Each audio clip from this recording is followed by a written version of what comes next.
Review of తెలుసు కదా. Cinema చూసిన తర్వాత నాకైతే ఏం తెలియలేదు. అలా అనిపించింది. తెలుసు సినిమా బాగుందని తెలుసు. కొంచెం, కొంచెం ఇష్టం, కొంచెం కష్టం అని అనిపించింది. థియేటర్‌లో ఇదే పరిస్థితి నాకు.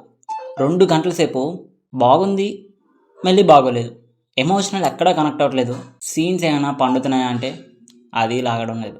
కానీ స్టోరీ మాత్రం ఎంచుకున్న స్టోరీ మాత్రం బాగుంది. రొటీన్ స్టోరీ అయినా కానీ డైరెక్టర్ చెప్పాలనుకున్నది డైరెక్ట్‌గా చెప్తున్నాడా? లేదంటే చెప్పడం లేదా అని అనిపించింది. సిద్దు జొన్నలగడ్డ గారు మళ్ళీ డిఫరెంట్ జోన్‌లోని యాక్ట్ చేస్తారేమో అనుకుంటే తన క్యారెక్టర్‌కి తను న్యాయం చేశాడు. అండ్ రిమైనింగ్ యాక్టర్స్ బానే చేశారు. కథ రివీల్ చేయను గానీ ఒక స్టోరీ ప్లాట్ అయితే చెప్తాను. హీరో ఒక అనాథ అనమాట. తనకొక ఫ్యామిలీ కావాలి అని అనుకుంటాడు. అప్పుడు ఏం జరిగింది అంటే ఆల్రెడీ ఒక వైఫ్ ఉన్నది.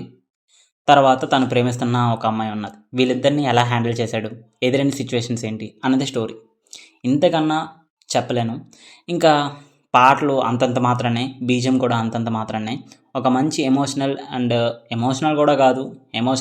ఎమోషన్ సీన్స్ పెద్దగా కనెక్ట్ అవ్వలేదు. కొన్ని సీన్స్ కూడా ఎక్కడ బాగా వర్కౌట్ అవ్వలేదు. రిమైనింగ్ సినిమా మొత్తం బాగానే ఉన్నది. వన్ టైం వాచబుల్, ఒక ఫీల్ గుడ్ మూవీ అని చెప్పాలి. అంతే. అంతకు మించి నేను చెప్పలేను. ఇంకా ఓవరాల్‌గా ఈ సినిమా చెప్పాలి అంటే ఫస్ట్ హాఫ్ బాగుంది. సెకండ్ హాఫ్ కొంచెం ల్యాగ్ అనిపిస్తుంది. ఎమోషన్స్‌గా ఈ సినిమాలోని ఎమోషన్ సీన్స్ అంత పెద్దగా కనెక్ట్ అవ్వకపోవడం మైనస్ పాయింట్. రిమైనింగ్ సినిమా మొత్తం బాగానే ఉన్నది. యాక్టర్స్‌కి వాళ్ళకిచ్చిన రోల్స్‌లోని వాళ్ళు బాగానే పర్ఫార్మెన్స్ చేశారు. ఓవరాల్‌గా ఈ సినిమాకి నేను 5కి 2 ఇస్తున్నాను. మీరు కనుక సినిమా చూసినట్లయితే మీ ఒపీనియన్‌ని కామెంట్‌లో పెట్టండి.